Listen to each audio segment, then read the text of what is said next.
I have a You, question. What's that little door back there? Is that where you keep your troll people? yeah, we have. Well, those are the troll people there, and then those are what's slightly larger than a troll. It's Ogre? an ogre, I guess, would be a hobbit's smaller than a troll, right? We established that from the Lord of the Rings. Yeah, hobbits are small.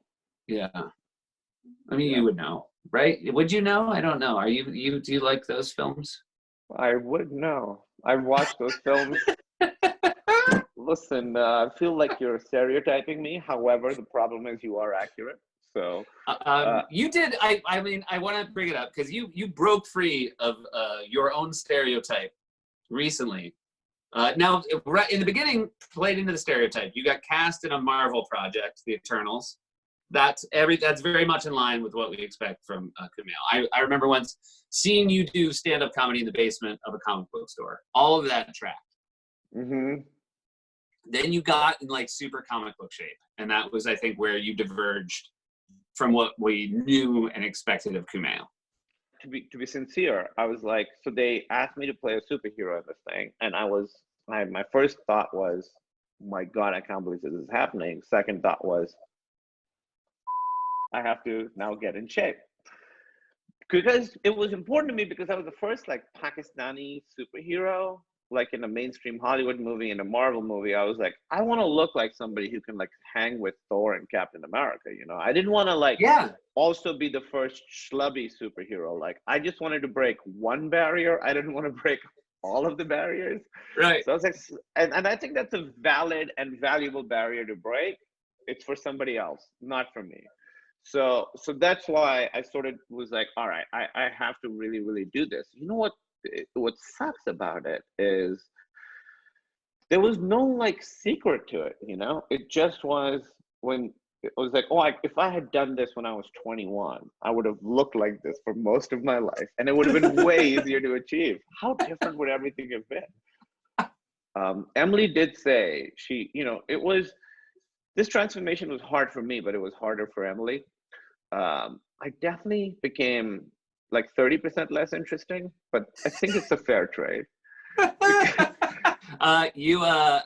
We had Issa Rae on this week talking about The Lovebirds. This is a film where you guys play a couple going through some tough times and you get framed for murder. You filmed it in New Orleans.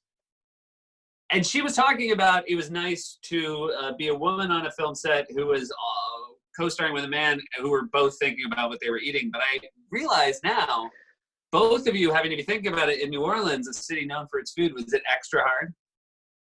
Yeah, I mean, it's impossible. Everything is like delicious and deep fried, you know? It was really, you know what I did? I just didn't eat it. I never even tried it. Like people would be like, you can just one day just try this food. You have to. And I was like, I'll make another trip out. I didn't have one beignet, you know. I was like, if I have one, then I know what I'm missing. If I don't go there and just stick to my awful protein shakes and protein bars, you know, in the beginning when I started having protein shakes, I was like, this isn't so bad. And now I'm a year and a half in, I'm like, this tastes like hot vomit. You get kicked by a horse in the film, not a real horse, but a real horse with a rubber leg. Is this true? Well, so there was a real horse, and you know, we didn't get to that scene. Took a long time, so the horse kind of had to wait. Like the horse waited like 3 extra days, and I could tell the horse was a little like, come on guys, I'm a horse. Like, sorry, I shouldn't swear. He's like, I'm a horse, don't make me wait, I'm a horse. And it was weird. You'd just be sitting there waiting to shoot the scene, and you look over, and by craft services, there's a horse. There's like a horse there. Like he was in our space. The horse didn't have his own trailer. He would actually have a trailer. So, but we filmed it so that when I actually get kicked, you know, it's an actual, like a very realistic rubber, just the leg of a horse, which is much more disturbing than a horse. Like if you're walking down the street, what's worse? You see a horse or you see just the leg of a horse? Yeah. I mean, I guess you think you have a better chance of getting away from a solitary leg.